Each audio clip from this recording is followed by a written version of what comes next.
We're studying through First John, yeah, and this morning we come to the end of a whole section. He's talking about love, and we're going to put sort of an edge on that this morning. But since we are in Thanksgiving week, I thought that I would start with, and this fits with a picture from Norman Rockwell, Thanksgiving, not the one you normally think of. This is the one I think of when I think of Thanksgiving.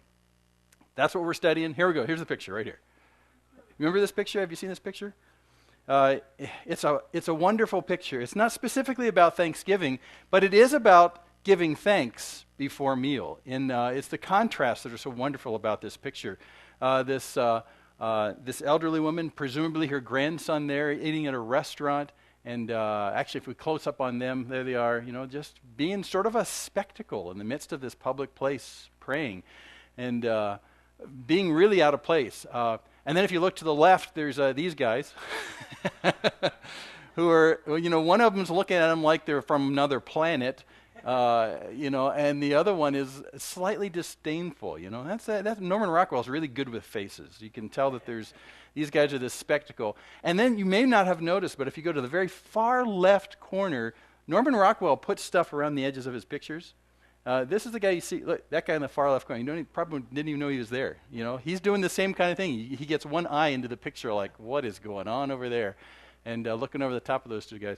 And if you go to the bottom left corner of the picture, you may have missed this too. There's a person finishing their meal. He got a cigar in hand. He's got his coffee, and he's in kind of big, well-fed fingers. So this is kind of someone who's enjoyed all the great stuff, reading his New York Times, and actually the entire context of this place is a restaurant in a working district. You can't quite tell, but if you look out the window, you see a trail yard with a steam locomotive engine, late 40s vintage and stuff like that. And behind that, there's big petroleum storage tanks, and it's just a very industrial. It's a working man neighborhood. So here we are in this working man neighborhood in this restaurant, and here's this little woman and presumably her grandson giving thanks in the midst of a place that makes its name based on human accomplishment. And she's become kind of a quiet spectacle. Today we want to talk about love and how love in you, according to 1 John, creates a quiet spectacle in the world that you find yourself. And that's the intent for what John's talking about.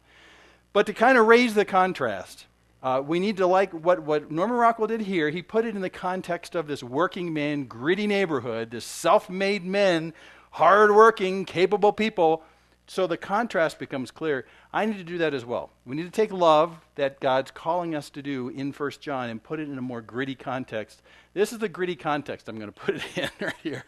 I don't know if you've seen this film. It's rated R, so be careful if you go out and watch it.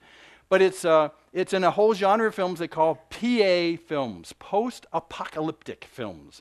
And there was, at my count, there were 6 of them this year, actually. This one, the more well-known one, Denzel Washington was in Book of Eli. The whole world basically falls apart, and how do you live after that? In this particular one, you've got Viggo Mortensen. He plays this father of his son, and they're just trying to eke out a living in a world that has just completely fallen apart. There's no electricity, there's no heat. Any food you find is whatever you can collect on the way. And how do you eke out a life in the midst of that? And as I was thinking through that and looking at the gritty images you see in this film, I mean, here's one where they come upon a can of Coke that's never been opened from before the apocalypse, and how it's one of the most incredible, delightful treasures they have ever found is a can of unopened Coke. But I was going to say there's so many comments you can make about that. Product placement is the one I think of, but I mean it's a tough situation. You can only live by what you can scrabble for and find and scratch up. It's basically, it's basically dog eat dog, every man for himself kind of a place. And that's what the movie is all about. It's a world that's completely inhabited by people who are just out for themselves. Dog eat dog, every man for himself. I got mine, too bad you don't have yours kind of stuff. Horrible place. How does love manifest itself in that kind of a place? And that's what I want to look at. That's the contrast, because there is a tiny bit of love in this film. And I don't want to spoil it for you, but there is some. And when it's there, it's you just want to, a breath of fresh air. Here's another scene right here where they're going, everything that they own is in this shopping cart right here. And that's not just luxuries. Those are things that if you lose them, you may die tomorrow. That's how desperate this film is. Really upbeat. It's the, feel-good film of the year, exactly. Not quite. But so here's the context. You're in a world that's dark and bleak and desperate, and there is no way to get by from day to day. And it's characterized by why I'm going to call 3 words right here because it comes up in our text today. It's characterized by darkness, for sure. The whole movie is dark. In fact, I'm not even sure it's in color. It is so dark. It's almost black and white. It's so bleak and dark. Also by fear. Every day is ruled by fear. Will I live tomorrow? What will come tomorrow? What will become of me? The whole society has fallen apart. How will we get by? And then interestingly enough, over and over and over, you see deceit. You see deceit used between people in order to get yours and get mine and keep mine and suck people in, and it's just horrible. That's what you see repeatedly through this. It's an exercise in desperation and despair. So, in the midst of that, how do you show love? In fact, does a loving person in this context live very long? What does love look like? So I'm going to deliberately put us in that context today. I want you to think like this. Think post-apocalyptic for a second. Imagine that everything you rely upon, the electricity and the heat, the shelter, there's none of that. And the only food that exists is not what's going to be made next year. It's what's already on the shelves, and there's a desperate attempt on everyone's part to compete for it. It's a bleak outcome. But how do you live love? How do you exhibit love instead of being like everyone else, which is every man for himself? Take it and it's yours. Die fighting for cans of beans. How does love manifest in that situation? We're going to fight these things right here. And John tells us how to do that in this section. Now you're probably thinking this has nothing to do with 1 John 4.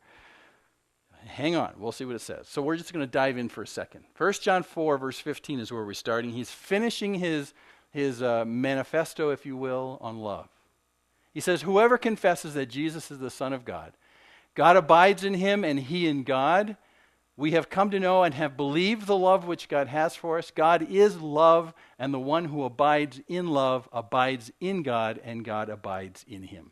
Again, the word abide basically means to settle down, to take root someplace, to stop, flitting around all over the place, but to say, this is where I'm going to stay, this is where I'm going to settle. He's saying that love in you is manifest in you because you are settled in God, and God is settled in you. Now this is, if you've been with us for the past couple of weeks, this is not a new thought. This is his summary thought in this. He's saying that the instructions for us to love have very little to do with what we ought to do and has everything to do with our new nature, with God living inside of us. If God is love and God has settled within us, then if his principal characteristic is love, that ought to be coming out from us as well. Because we talked about this in the adult Sunday school. It's no longer you that live, but Christ lives in you. Poof. So the nature of God is, and last week we talked about fish. That the identity of fish is to swim. Well, the identity of a Christian with God living inside them is to love. Not because they're supposed to, or they have some kind of, limit of how much they're supposed to love every day. Check that off my list. I've loved, love, love, love, love. But because your internal nature has changed. And now love is there. So that's what he's saying right here. It's a radically new idea. We're not talking about fallen people who now have been given the responsibility to love. He's talking about fallen people who have been transformed within because God himself has come to live in them, to abide in them. And since God's primary characteristic is love, it's ours as well. It's as simple as that. Now, how does that fight the darkness? Well, we have to understand that when we talk about love like this, you really got to amp it up. We're not talking about mamby-pamby love. We're not talking about, oh, yeah, hi, how are you? I love you. Pat, pat, pat, pat, pat, hug, hug, hug. We're not talking about love that's convenient most of the time. We're not talking about love that's easy all the time. We're talking about love that's cutting edge. Remember the little lady and her son saying grace? You remember how it's sort of out of context? And they know people are watching them. We're talking about love that's like that but beyond, where people see it and go, that's not part of this place. The kind of love that if you go on the road or you go in the Book of Eli, some post-apocalyptic thing, people will say, I don't get it. Everyone else in our culture is out for themselves except you. Well, I don't understand. Why are you acting this way? Because remember when we talked about love earlier, love from a biblical perspective has everything to do with the best of another, has nothing to do with the best for you. That's agape love. It's an others-oriented view for life. So when you come into a room of people, you're not thinking about when will they love me, me, me, me, me, me, me. You look at how can I love them. It's a very much a not me orientation. Very biblical. It's a not me orientation. So when you're in this particular context, how do you live in a dog-eat-dog world where every man is for himself and you're there for them and not for yourself? You see, this could be costly. I think about going into that film and thinking, what if I were to go there and I had a few things in my grocery cart and I saw someone in need and I know that I need that thing in my grocery cart for me to stay alive for the next couple days. But I see someone else that's in need. What is a loving heart that is not aimed toward it's me, me, me, me, but towards others? Do I give away even if it might spell faster doom for me? And that's what we're talking about. That's why I'm raising the contrast here, because this is the kind of love that Jesus demonstrated so that we might know God's love. God's love was, he came and died for us when we were still kind of spitting nails and saying bad things about him. While we were still ungodly, he came and he died for us and said, it's important for me, for you to know my love, I'm going to actually die. In the context of the world we live in right now, we seldom have to die to love. But if you lived in that movie, you might. Let me tell you why this battles darkness. I'm going to go to a couple more verses. If you go to John's gospel, not 1 John the letter, but to his gospel, John chapter 1, he says this in the beginning. He says, in him, talking about Jesus, was life. And the life was the light of men. The light shines in the darkness, and the darkness did not comprehend it. Can you imagine if Jesus would plop down in that movie? The light that he would show in that dark place, the life that he would bring to people who are hell-bent on their own stuff and only for them and me, me, me, me. Can you imagine what the life of Christ would look like there? John says in the beginning of his gospel, that's exactly what happened when Jesus came. He came to give himself that we might have life. He brought life. And that came into the darkness. And the darkness couldn't even figure it out. Couldn't get it. Everyone else here lives for themselves. It's a dark place. I don't get you, Jesus. Why would you do this? He goes on. Later on in verse 9, he says, there was the true light, still speaking about Jesus, which coming into the world enlightens every man. He was in the world, and the world was made through him, and the world did not know him.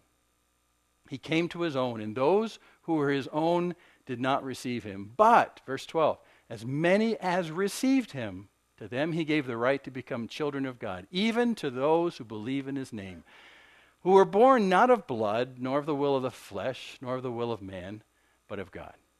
So Jesus comes into this very dark existence called the world. And his life is light, and his love is light. It completely changes everything. What used to be a very gray and dark existence for mankind, whole civilizations that are bent on me, me, me, me, me. I have to get my own, too bad for you. And you have a God who comes in the flesh and says, I'm here for you. The darkness and self-indulgence can't even understand that. How is that possible? That's characteristic of what God's love is, right there. And by the way, I've said this before, I'm going to say it again. If God could not demonstrate his love any way other than sacrifice, why do we think we can demonstrate our love without sacrificing? They just go hand in hand. There's another place. Look at Matthew 5. Jesus is talking in the Sermon on the Mount. He says, you are the light of the world. Wait a second, Jesus, I thought you were the light. Didn't he just say that in the other verse? And then he points at us and those listening and says, no, you're the light of the world. You're the light of the world. A city set on a hill can't be hidden, nor does anyone light a lamp and put it under a basket, but on the lampstand, and it gives light to all who are in the house. How is it that Jesus can be the light of the world and we can be the light? Because he abides in us. And he's deliberately put you on a hill that is a visible place that you can see from all over. He's made you intentionally visible, and people can't avoid you. You know, we laugh about that here at this church building. For years was one of 3 storefront buildings that were kind of dilapidated and run down. You'd come downtown, and there was just this little block of dilapidated buildings. And Main Street Church, you know, then Living Hope was in the middle of the 3, and you'd say, well, there's just a whole bunch of storefront, and there's glass, and I don't know what the heck they do on that one in the middle there, you know. And over the years, the properties on both sides of us have gotten bought by the city and torn down, and all of a sudden, we really stick out. And we're very self-conscious about how unkempt the sides of the building are now. But in a sense, metaphorically, that's what God does. He comes to abide in you. Why? So you can hide in a corner and hide who God is? No. He deliberately takes you and puts you up on a place and says, there, I want people to see you, because in seeing you, they'll see me because I live in you. You're the light of the world. So we could take ourselves and drop ourselves into that movie, right? And if God himself is abiding within us and his love flows through us, because that's our reformed nature, that's our regenerated nature, that's who we are, we ourselves in that movie could be extraordinary light because we love sacrificially. And that's why he came to dwell in you. Not just because, according to 1 John 4, it's a wonderful thing that God dwells in you. He's come to dwell in you so that others might know who he is through living in you, and that his love might come through you. There it is. Right there. That's the whole plan. Otherwise, when you gave your life to Jesus, you know, he could have said, hey, you know what? You know that place you live down there? It's awfully dark and gray. It's full of a lot of nasty stuff. I'd rather you not get contaminated by the sludge of what the world is and all that rampant, competitive, self-indulgent natures that everyone has. I'm just going to pluck you out of there, take you away from there, keep you nice and safe and warm because, you know, it's a nasty place. You'll get dirty. You'll get your feet wet. But he doesn't do that. In fact, Jesus deliberately prays at the end of his ministry in John, God, I don't pray that you take them out of this place. I pray that it's good that they're here, but keep them from the evil one. Keep them from the evil that's here. But they need to be here. Why? Because we're going to stick them on the top of hills. Because there's a light inside them. The resident God himself has decided to settle in you, and his primary characteristic is love. And through the love you shine, people will come out of darkness. And they'll say, what is that light? I don't get it. They will probably not comprehend it as much as they did not comprehend Jesus' love. But that love will be a promise, will be a light in a dark, self-indulgent, sinful place. So, verse 16, let your light shine before men in such a way that they may see your good works, and so that they'll glorify you. No. See, that's what many times they say, why should I do good works? That's just asking people to see how great I am. See what I did today?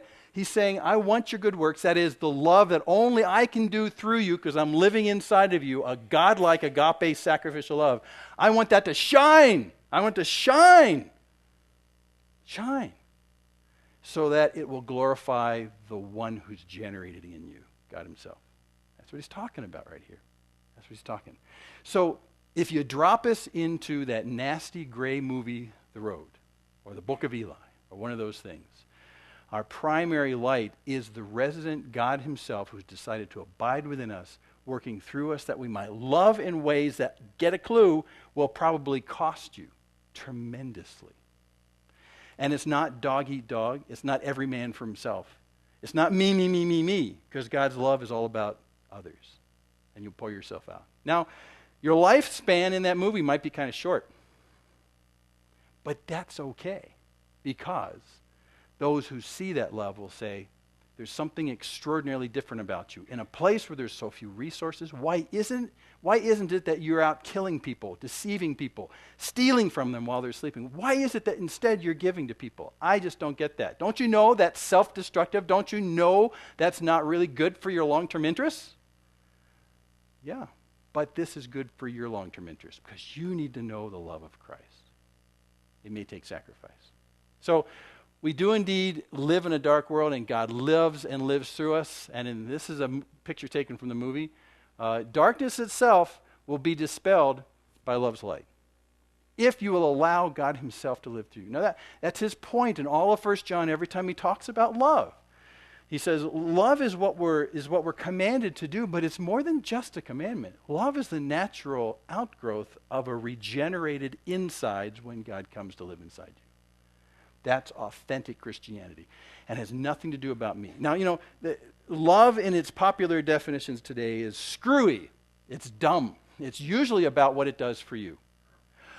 I just met this wonderful woman, and I feel bubbles inside now, and I just, and I can hear birds tweeting all the time, and I never really touch the floor when I walk, and everything's different. It's what love does for me. I fell into love, and now love has just consumed me. Oh, I like love. I need more love, right? I'm not exaggerating too much. It's all about what you do. And then, when this wonderful feeling abates, I fell out of love. That's not biblical love. That's just not biblical love. Biblical love is a choice of the will to say, today it's not about me, it's about you. And I live for you. I live for what's best for you. Jesus didn't come in the flesh so he could have a wonderful extended vacation on earth and, party it up. And that's part of it. He was there and for real. But he came to lay himself down for us. He came to communicate the love of God. He came to love. He came purposed not for himself, but for us. That's what love is, see? And that's the love that's now resident in you as you've given your life to God.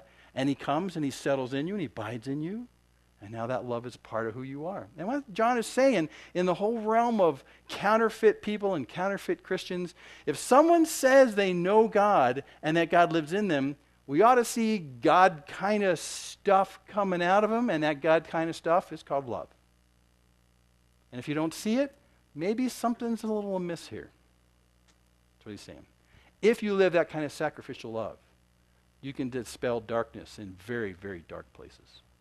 Now, I'm going to say this a few times too. You look at this picture, you look at the picture of Viggo Mortensen, you look at that very dark gray place, and you say, oh boy, I'm sure glad I don't live there. Well, there are people whose existence looks just like that. And they might look at the same thing you're looking at, and you would say, what a wonderful place we live in. And they say, no, life has fallen apart. The circumstances of life make everything gray and dark. Spiritually, there is no hope. My thoughts go quickly to some of the women that we come in contact through the polygamy ministries who are trapped in these families and in the abuse that's there and really can't get out, not because of just physical circumstances, although that's part of it, but because of doctrinal and theological. They are told that if they leave that relationship, they will go to hell. They will be damned. They will be destroyed. And that false truth, that false doctrine holds them captive. And to them, they look out in the landscape of life and they see gray and they see darkness and they see hopelessness. Now, they're not alone. There are people scattered all over this pretty place who see the world like this. Drug addiction, a whole host of sin that keeps people captive. When they look out their windows, they see this. They don't see pretty blue skies. Because in reality, life is horrible. And is there good news? Is there any source of hope for where I'm at? I'm in an impossible situation. How could I ever get out of this situation? And unfortunately, myself included, we walk around this place and say, isn't this a lovely place? There's just really no needs here. The majority of people look out their windows and see this. Now I'm going to add another side to this. In reality, and I don't want to be a harbinger of bad news, this country could look like this within the next decade. We're closer now than we ever have been as a country. If you'd have told me 10 years ago that one day I'd wake up and the government will own automotive companies and banks and nationalize them, I'd say, no, that's the Soviet Union. That's not the United States. So I'm not going to go too far on that, but there is an illusion about the fact that as Americans in Western culture, what we have and what we enjoy will always be. I'm here to tell you that's an arrogance that God knocks down in people's lives. We could very well get to a place like this in some time when you are alive, when you're going to ask yourself, is it dog eat dog, every man for himself, steal and deceive, or do I live in a way that I pour myself out this one last time and say, people need to understand the love of God? And then love will take on a whole different dimension for all of us. And I'm talking to myself when I say that too. A whole different dimension. There's places around the world, not in the United States, that look like this right now. And yet we live, because of the distance, really not keeping that in our mindset from day to day. what used to be modern nations, that have just completely tanked and done this. Greed and corruption and sin in highest places of power have caused incredibly bad standards of living. Incredibly bad. Where the weak are taken advantage of. And they look out the window and see this every day. And because of the distance, we forget that this that we see is not normal. This is in the exception for the majority of the world. So I don't want to get too convicting. I'll let the Holy Spirit do that. But just to let you know that what we enjoy many times right now, and we say, boy, thank God we're not there. Well, there are a lot of people that are there, and this may not last. And the question is going to be, are you going to allow the resident God himself who's settled within you to love through you in a sacrificial way that may cost you very dearly? Because it's worth people knowing the love of God. Well, let's move on. Fear. Big part of this story. This is what fear is. Fear always asks, what will happen to me? Actually, it doesn't ask what will happen to me. It asks, what can happen to me, is what fear asks. What can happen to me? I can come up with dozens of scenarios where things can go bad that are out of my control. That's fear.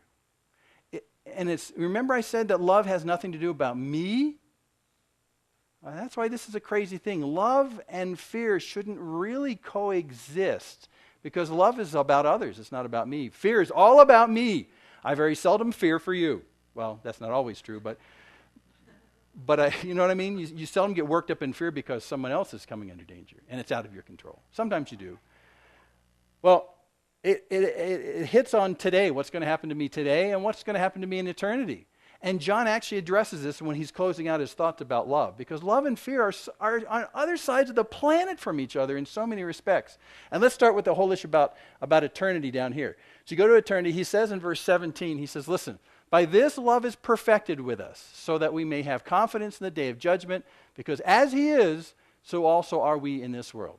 So he's bringing us to the day of judgment. Everyone's going to come to this day of judgment in the end, where Jesus will judge, and he'll look at every one of us and review our lives. I mean, it's a real thing. If you think that's just some kind of myth that's made up by men, you need to read the Bible, because it's, gosh, it's everywhere. Okay. But the issue is, he says, how can we have confidence to stand on that day of judgment? How can we stand there and say, am I toast? Or should I fear? Should I fear for my eternity? Should I fear what can happen to me as I stand here in front of Jesus? He says, no, love that is made perfect in you will give you confidence in that moment. Well, why? Why is that so? And by the way, perfected here means the end of a process. It means you finally get to the end of it. It's like a completion. Or let's put it this way. If you've been working on the best recipe for turkey your entire life, or cranberry sauce. It's Thanksgiving week. Anyway, you've been working on this recipe every year, and every year you get to the end of it, and you taste it, and everyone has a wonderful time, and says, you know what? I think next year I'm going to add a little orange zest to this cranberry. Yeah, that'll be the ticket, And through your entire life, you're changing it, modifying it, and it gets better and better and better until the very end, the very last cranberry sauce you serve in your entire life. It's perfect. So it's at the end of a process. It's the end of a process. He's saying that this love that comes to the end of the process in you, it's done what God always had intended through his dwelling to do. It got to the end. It made manifest through you. If that kind of love is coming out of your life in this mortal existence, and then you stand in judgment, Jesus is going to say, I saw stuff come out of you that you just could not conjure up in your entire life. I saw sacrificial love from you that speaks of a resident God in you, not your own man-made efforts. And you can actually have kind of an out-of-body experience and look at yourself and say, yeah, I don't know why I did that. That's just crazy. I should have lived for me in that circumstance, but I did this very sacrificial thing thinking of the love of God for me, and that I wanted to communicate that to someone else. I think only God could do that through me. I can't replicate that on my own power. So you can stand in the day of judgment and say, I had God in me. I could tell by this love that came out of my life. That gives me confidence as I stand here. I don't have any reason to stand in judgment, at the judgment with Jesus in fear, because he's been in me, evidenced through how he loved through me. He's been in me as evidence through how he loved through me. And that's a transformed life, okay? How about today, though? How do you get there? Well, he addresses that in verse 18. Listen, there's no fear in love. Perfect love casts out fear. Because love involves punishment or bad consequences, and the one who fears is not perfected in love. So he says, perfect love casts out fear. And that little phrase is pulled out of the Bible all the time and put up there and used 1,000 ways all over the place. Perfect love casts out fear. Well, in what sense? Well, in the sense that you are no longer, I can't think of the word, obsessed. You are no longer obsessed with me. Now you are concerned about the best for others. So fear for what happens to me today and tomorrow, things will work out. But it's the opportunity for me to communicate God's love. That's what really is on my mind, not what's going to happen to me tomorrow. And in fact, if you go back to Jesus talking on the Sermon on the Mount, he brings it up there too. He says something like this in Matthew 6. He says, "For this reason I say to you, don't be worried about your life." Well, what if there's only a little bit to eat in the world? Don't be worried about about your life. And he skips down the end of 33. Listen, seek first his kingdom, his righteousness, and all these things will be added to you. You can obsess about your needs and your lack of ability to control meeting your needs, and that'll put you into worry and anxiety, and in its worst, fear. Because I'm out of control about the things that can happen to me, right? Jesus says that's a natural part of this world. But what you need to do instead is say, instead of obsessing about me and what can happen to me, what I want you to do is aim at how you can serve me. Seek first his kingdom, his righteousness. That is, having him live through you and communicate his love to others. And all that other stuff that could happen to you, he'll take care of it. He'll take care of it. All these things will be added to you. And if you know this passage, and I encourage you to go back and read it, he talks about obsessing over how we're going to be clothed and how we're going to eat and all the things that are actually very essential. And by the way, for them, it wasn't fashion when you talked about worrying about how you're going to be clothed. It wasn't fashion. It was about how you're going to stay alive when you don't have central heating in your house. So it's really about comforts that are far beyond what we have a hard time identifying with. But he's saying those are legitimate needs in your life. You can obsess about them for yourself and commit yourself to a lifetime of anxiety because you can't control it, or you can say, God, in this short time I'm here, I want people to know about you. I want you living in me to live through me and love through me. And God, I'll just trust that you'll take care of that other stuff. Now, another reason why love can do that, why it can dispel fear, is because when I do this, this entirely depends upon the trustworthiness and good intentions of God. Right? Well, is he trustworthy and have good intentions toward you? Yes. Yes, he does. So you're putting your life in the hands of someone who loves you so much he came and he died on your behalf. Oh, come on. If he's willing to sacrifice himself in Jesus for you, then what's he going to hold back now? Not feed you tomorrow? Come on. Yeah. You're still okay. So that's the point. Our love for God assures us that we can entrust to him our well-being for tomorrow. Come on. Don't obsess about the fact that you can control it yourself, because all that leads to is worry. And if you come to worry and fear, that usually means that you can't control it to start with. So if you spend all your time worrying about having anxiety because you can't control it, you're just going to get worse. You're going to dive yourself into a deep hole. It's just a bad existence. It's just really no fun at all.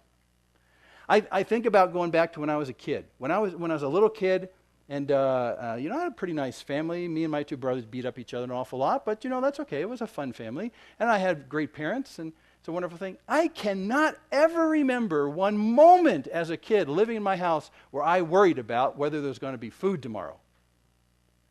Not once. And the reason is because I knew my folks loved me, and they were going to feed me. So I could just take that off the list, and I could worry about, Vito Passameni down the street beating me up when I go to school instead. I shouldn't say that because Vito will probably see that sometime and come after me. But he's a real guy. Sorry, Vito, if you're watching. But here's the deal. You can take those things based on the trustworthiness and the loving kindness of the people who love you, take them at their word, and concern yourself with other things. And that's what he's saying right here. It's a great life. To entrust to God your well-being. It's a great life. And he loves you. And if you love him, You got it figured out. Okay. Let's move on. We can, in this kind of dark gray world, dispel fear by showing love's hope. And I say hope because that's what this love is saying right here. There really is hope because God loves you. And you can communicate that to people. Can you imagine walking into this movie and saying, I know everything you own is in that shopping cart, and I know that you haven't got a clue how you're going to live through the next month or two, but can I tell you about the love of God? Can I tell you about something that will satisfy your belly and your appetites more than any of that food ever will? Like Jesus did with the woman at the well. I can give you water that'll spring up into you to eternal life. You want to talk water and wells? Hey, Jesus says, let me give you real living water, okay? That's what we can say in this.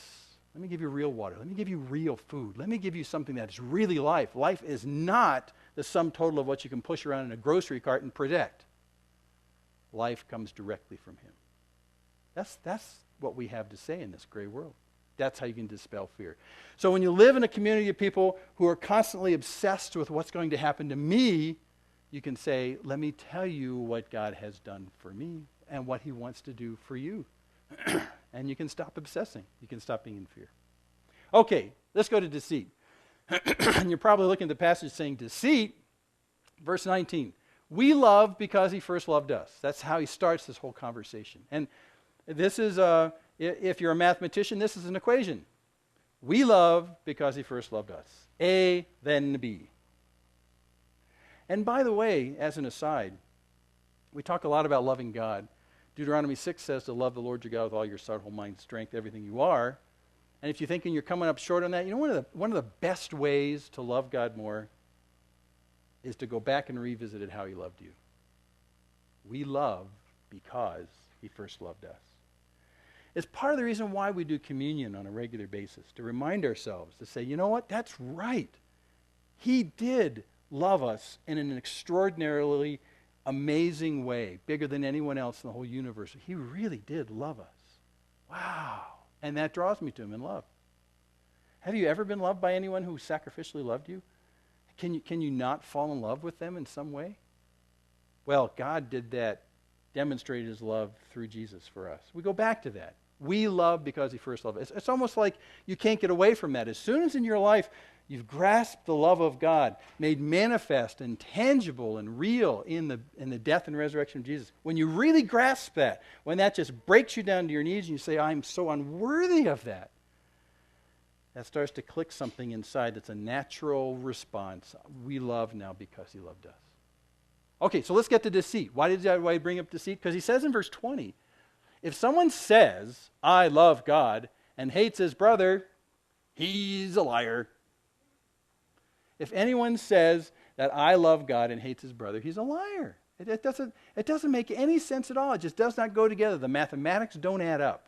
It doesn't make any sense. You must not have come in contact with the real living God, because if you did, you wouldn't be strutting around hating your neighbor. It doesn't make any sense. And he explains a little bit more right here. For the one who does not love his brother whom he has seen cannot love God whom he has not seen. And this commandment we have from him, that the one who loves God should love his brother also.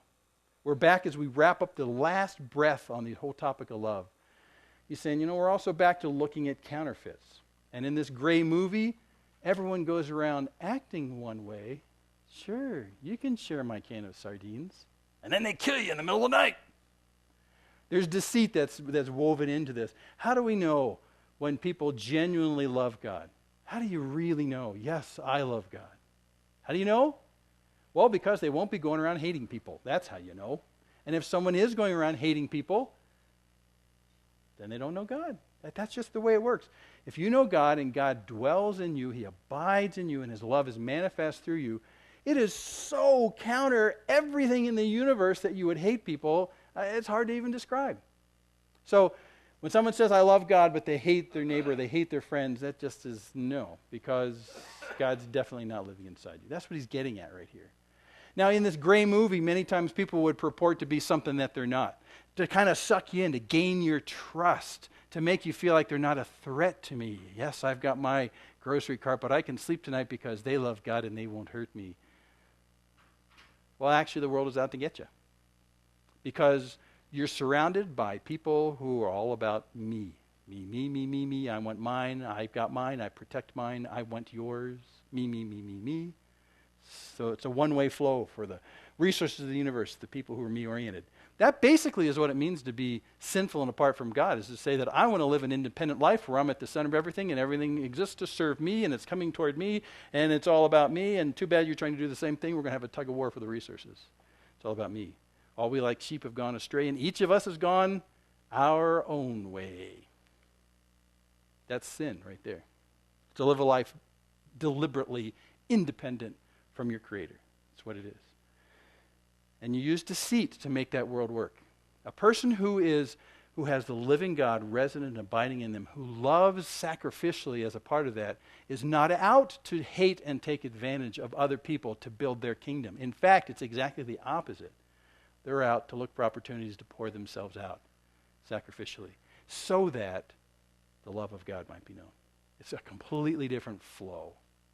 So, if someone says, I love God, and they hate their neighbor, I don't think so. It's so contrary, it's hard to even explain. So in this dark world right here, deceit can be overcome by love's reality. There is a sense in which love has a tangible, touchable realness to it. When I say I love God and I love you, you can touch it, you can taste it, you can experience it from the people who allow God to love through them. There's no hocus pocus right here. And that kind of reality of love in this dark existence is like a light that pierces darkness. How can you be so concerned about my well-being and none of your own? I don't get it. Who lives a life like that?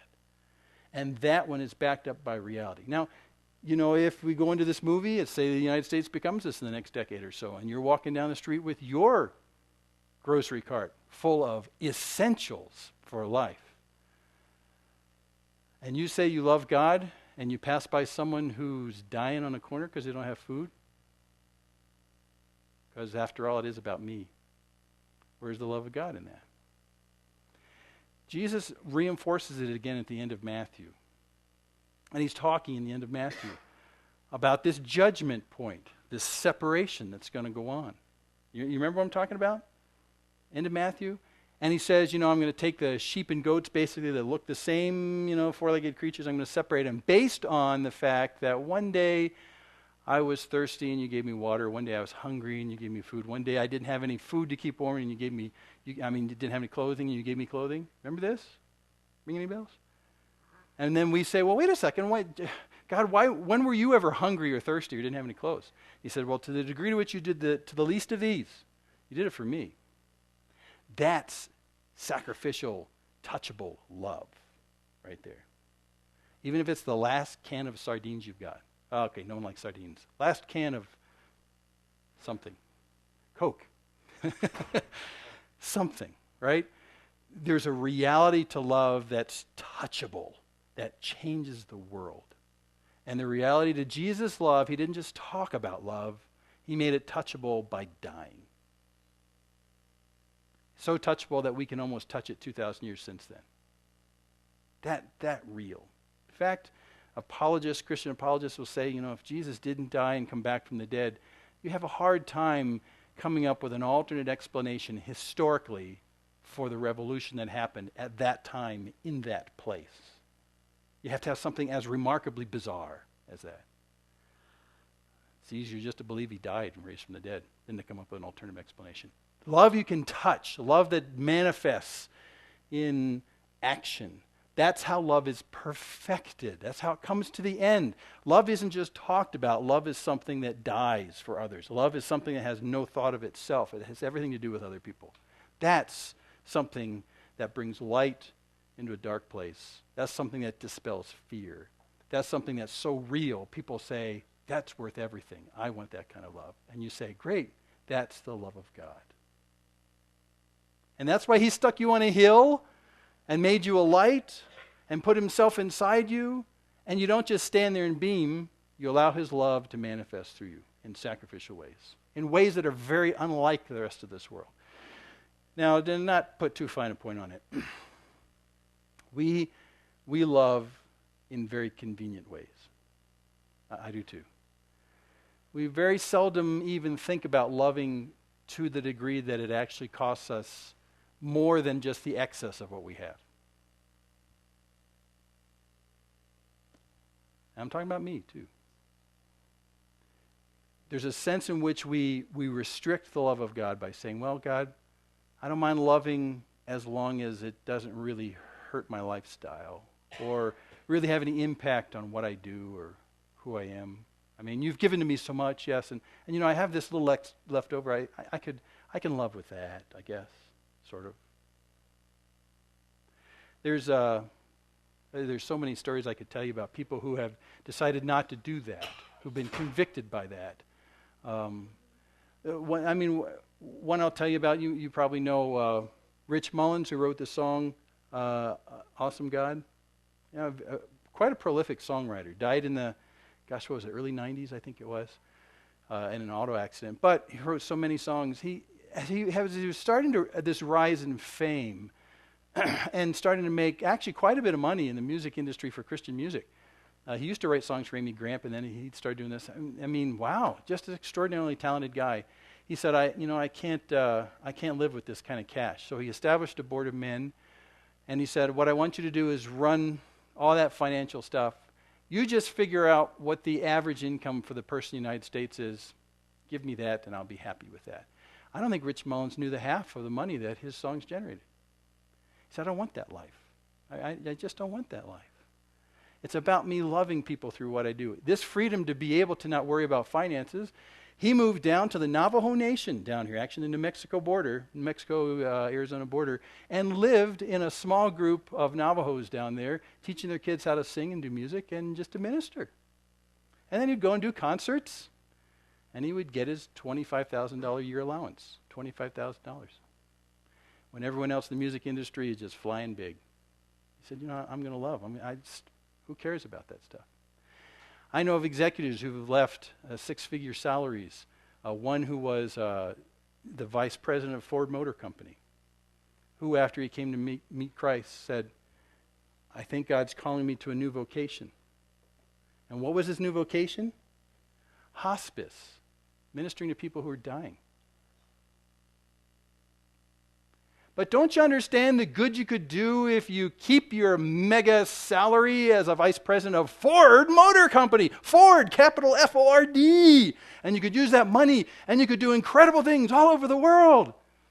He said, yeah, well, I need to hold hands with people who are within days of dying. And I need them to understand the love of God. That is just so much more important to me than all that stuff. I see, that's very sacrificial. And you hear that story and you say, wow, that's radical. Yeah, that's what we're talking about. Love has no sense of dimension without some dimension of sacrifice. If God can't do it without sacrifice, neither can you. And that's where we are. And he's left us here to love, sacrificially. So I'd ask you, since we get to the end of the whole discussion of love in 1 John, this is the end of the discussion.